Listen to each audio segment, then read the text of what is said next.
segue cena política, que está aqui com os convidados Rudá Risse, sociólogo e cientista político, e com o sindicalista Cosme Nogueira, com quem eu começo o debate nesse bloco. Vamos voltar um pouco ainda dessa pauta da reforma da Previdência, que é algo que atinge todo mundo, né? Atinge o bolso, atinge a vida, atinge a essência das pessoas, né? O que é... O Rudá, fala então. Não, o que está de mais perverso, né, nessa relação entre governo e trabalhadores nas últimas décadas, né? Essa proposta indecorosa da reforma da Previdência que está vendo por aí. Eu acho E você viu o Rudá falando aí que pode ter carne debaixo desse angu, né?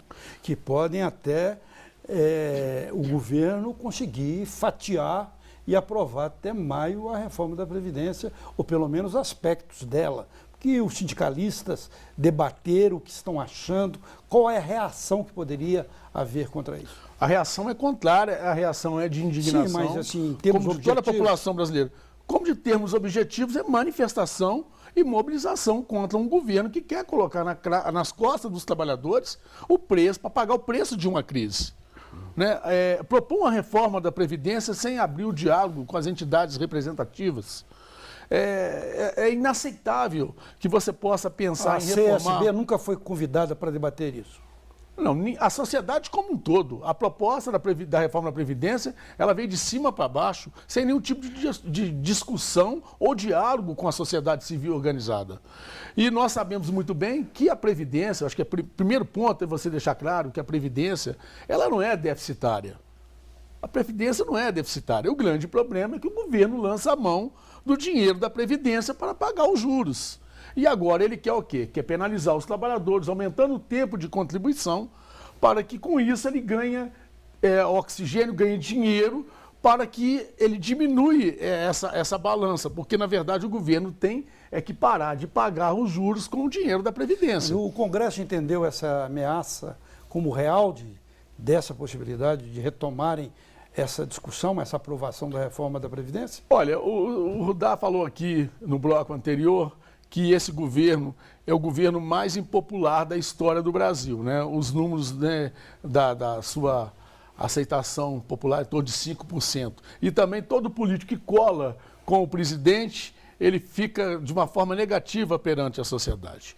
E a reforma da Previdência, ela tá sendo protelada e com isso ela vai estar se aproximando ao período eleitoral do ano que vem.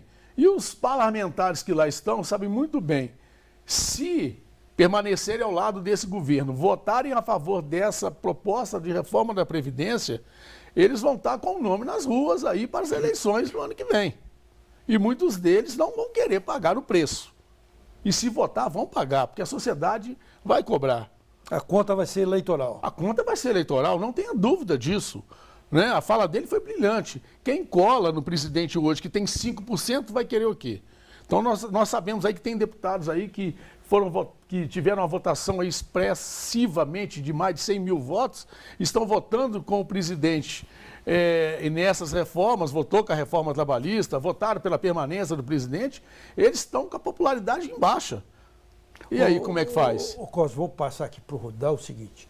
Você falou, eu pesquei assim no que você estava falando antes, Rudá, que tem alguma coisa estranha, alguns marimbondos no ar aí, politicamente falando. E houve até o general ontem em São Paulo, Antônio Hamilton Mourão, dizendo que se as coisas continuarem assim, pode haver até acontecer a volta dos militares. Engraçado que o golpe de Estado de 64 foi com o general Mourão, aqui em Minas. Agora é outro Mourão que está dando a sinalização aí.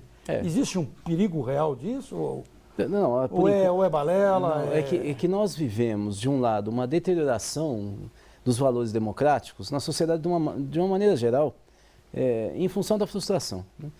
Mas do outro, que tem a ver com essa fala do general, que é uma ameaça constante. É como se falasse assim, olha, se não fizer isso, nós vamos penalizar todos. Se não fizer o dever de casa... Ou seja, como é um governo impopular, e todos sabem disso, e quem apoia esse governo sabe que ele é impopular, fica essa ameaça o tempo inteiro sobre as nossas cabeças. uma sociedade assim, você imagina como que nós vamos chegar nas eleições do ano que vem. E pior, se por acaso o Lula for retirado do processo eleitoral do ano que vem, imagine a pasmaceira que vai ser na recomposição do eleitorado dele na escolha do novo candidato. Não, mas segundo os setores aí do PT, eu até li hoje que até do PCdoB, eles estão dando como certa a retirada do nome do Lula, né? Depois que o Hermano Palocci, lá na Itália não fala Hermano não, né? Fala, como é que é em italiano? Você Dos Os irmãos. irmãos, é. Não, e depois não é Palocci, é Palotti, né? Mas ele se diz Palocci, né? Ele se diz Palocci. Mas olha, eu acho... Igual você que te diz Ricci, mas é Ricci. Mas o que eu acho que os fratelli, mas o que eu acho é que esses petistas estão com uma bola de cristal talvez meio turva. Como é que pode dizer que já está como certo, né? Pode até ocorrer, mas essa é uma decisão que cabe ao judiciário. O que o político tem que fazer, um partido tem que fazer, é montar cenário. E um deles é essa possibilidade. O problema é que você tem, depois do Lula, o Bolsonaro como candidato mais forte, e depois você tem vários candidatos que uma tem diluição muito grande, né? Uma diluição.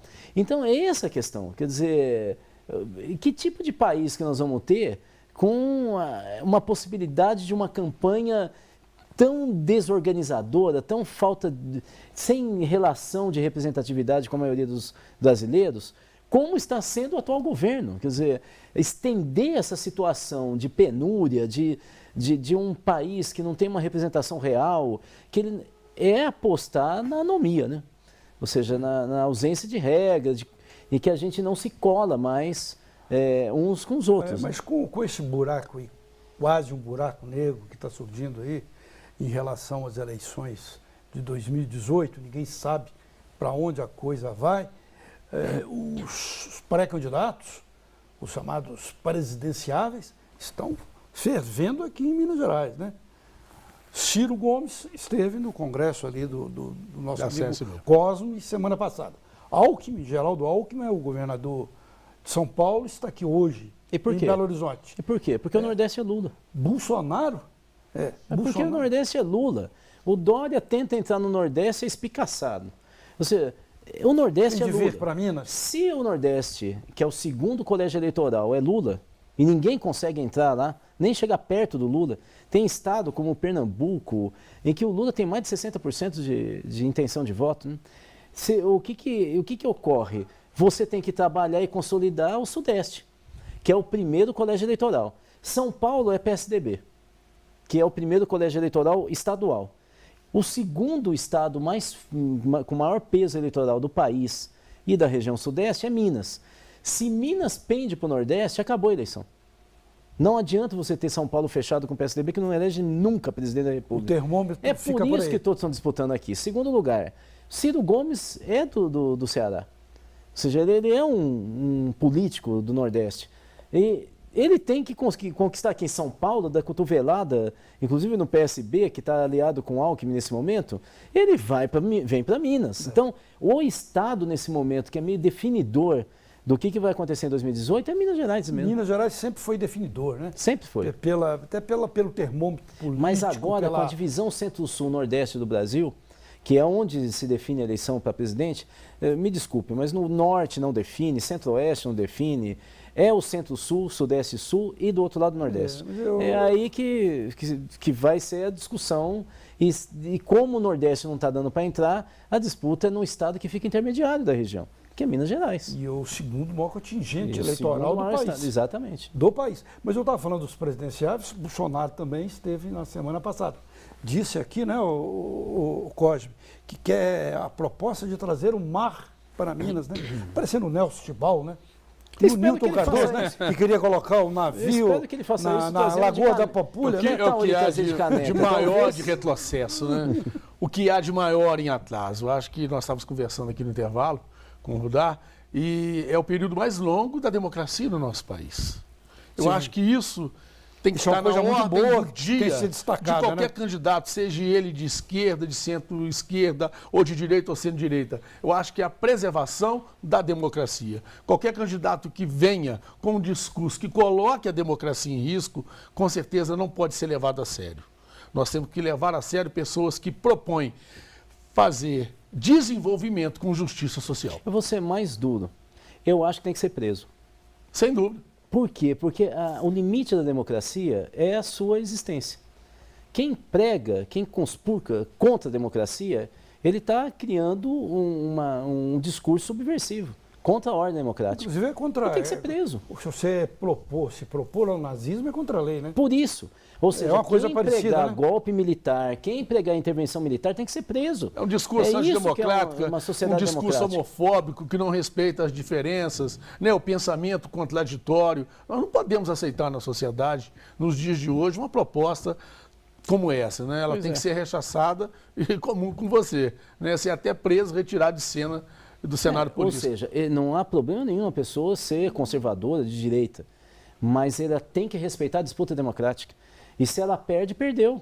Agora, ficar essa ameaça, se vocês votarem, nós vamos intervir, o que é isso? Isso aí, o que é? Nós precisamos de um pai agora? O nosso voto não vale nada. A intenção... Isso você está falando do general, né? Eu estou falando e de todos que vêm pregando a intervenção militar. Que lá no próprio Congresso, na Além votação do impeachment, ele propôs a volta dos militares. Além do que, eu sei que eu estou desviando um pouco a pauta, mas isso é importante. Além do que, todos os estudos mundiais revelam que a questão da corrupção não é um caso de foro íntimo. Não é uma questão de caráter. Eu decidi ser corrupto. É uma oportunidade sistêmica quando ocorrem duas coisas. As elites abocanham o Estado, qualquer elite, o top de qualquer categoria social, abocanha o Estado, em segundo lugar, países com alta desigualdade social. Você quer acabar com a corrupção? Nós temos que diminuir a desigualdade social, criar oportunidade para os trabalhadores, para eles consumirem mais, conseguirem entrar no mercado, inclusive de alto consumo, e, em segundo lugar, criar transparência e controle sobre o Estado. Aí acaba a corrupção. Nós estamos indo para o caminho errado, inverso. Na sua visão, realmente, o Brasil está no caminho inverso, né? Está na contramão. Porque a reforma trabalhista, por exemplo, ela propõe totalmente o contrário. Olha aí a reforma trabalhista, né? Nós estamos sabendo aí, a reforma trabalhista no campo, onde que o trabalhador vai ser descontado do salário dele, né? Moradia, alimentação, né? Ele vai voltar ao tempo antigo, o tempo da escravidão. Então você falou bem, os trabalhadores que impulsionam a economia desse país. É o vassalo, o servo, né? O servo trabalhava para o nobre e era descontado, tudo que ele tinha era dividido, ele produzia era do nobre, né? Estava um pouquinho para ele. E essa concepção, Carlos e Rudá, desse conceito da reforma trabalhista, de retirada de direitos, ela vai de encontro ao discurso da ameaça. Né? Se votarem, nós vamos intervir. Então, é o discurso da ameaça que se alia a um projeto tão retrocesso como esse. Muito bem. Cena Política faz mais um intervalo, volta já.